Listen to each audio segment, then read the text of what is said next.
Okay. Well, I have to tell you, I'm just glad that you showed up. Um, because, I think that some of the things that are happening, at least in speech class, can either be 100% understood or there's still a lot of questions. So I'm just glad that you're here. I do have to tell you that I have not changed the sharing settings on the sign up sheet. So if you, after listening to some of the advice that I give you, you decide to switch from video upload to Zoom presentation, I'm totally okay with that. You can change the type of presentation you want to do at any point. And on the flip side, if you're like, oh wait, I think I can get this done sooner, and you want to change the date that you are going to present, you're more than welcome to do that too.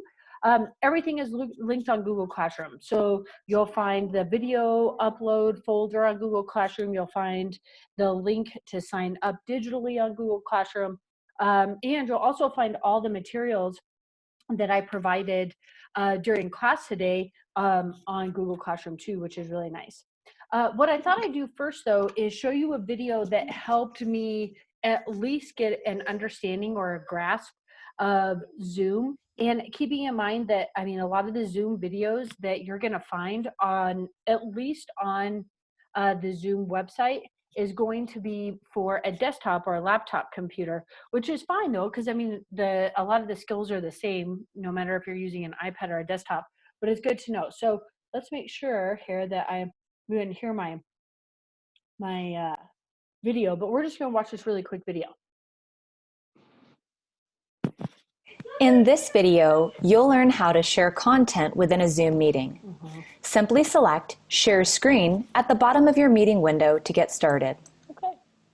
From here, you'll be given various options for sharing, such as sharing your full desktop or an individual application you have open on your computer. Nice. You can also access advanced sharing options and the ability to share an individual file from a specific location as well.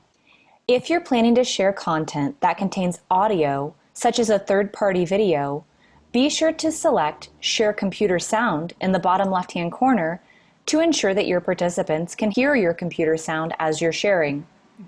When you're ready, select Share on the right-hand side.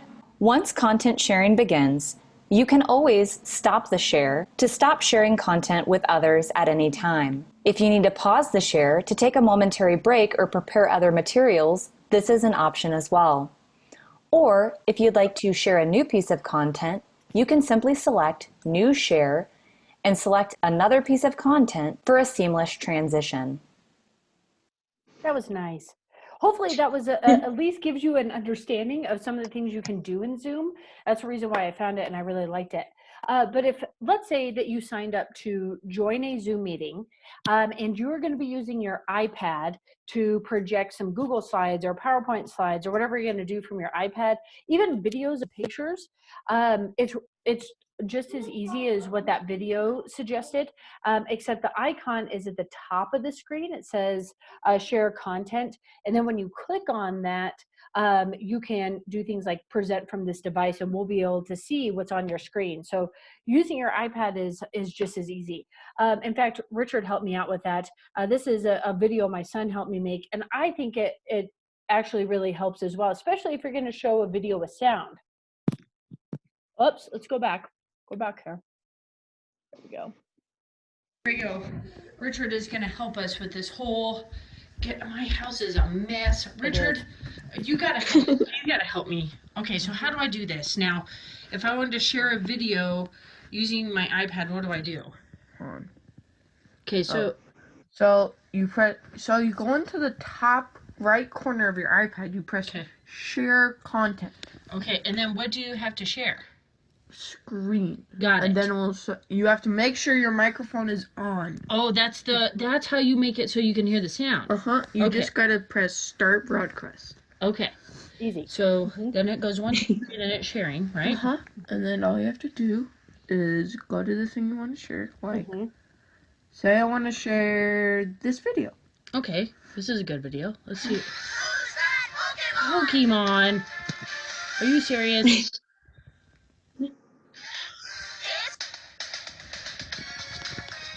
Oh my goodness. Oh, I did it again. Oh, so many people have fallen for that. It just makes my heart happy. It just makes it so that if you have something like a PowerPoint presentation that has a video in it, or if you have a YouTube video that you want to share, we will be able to hear it on our side if you make sure that the microphone is on. Now, all of these reference tools can be found on Google Classroom. And so what I did was I made sure that I created kind of like a cheat sheet. So if you wanted to screen share using an iPad and Zoom, there is a step-by-step way to go about doing that. And it even gives you some pictures to help you through that process. And then it gives you a URL for a video if that makes it a little bit easier. Okay, and so that's the video that's linked on there.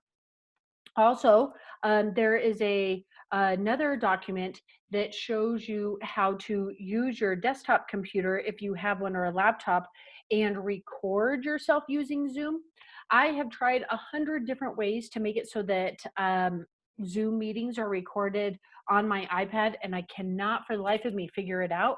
So if you're going to be recording yourself using Zoom, you're going to have to do it with a laptop.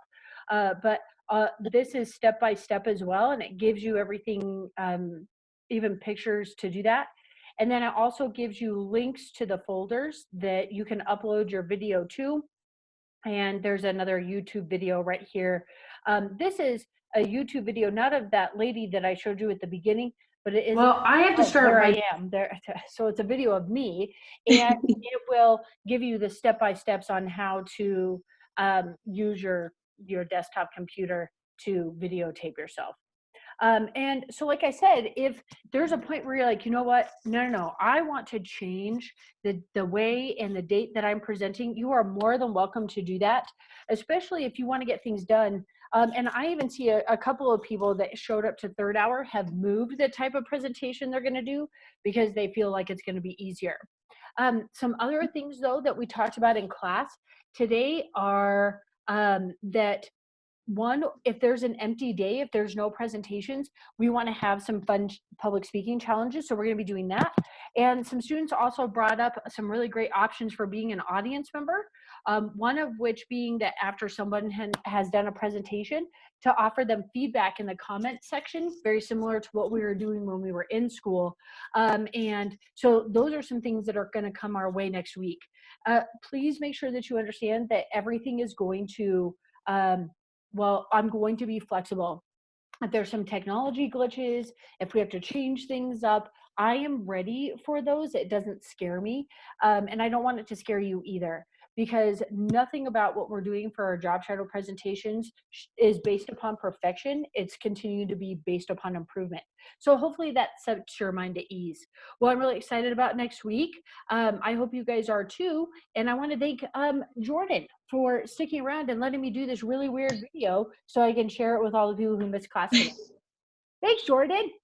Of course.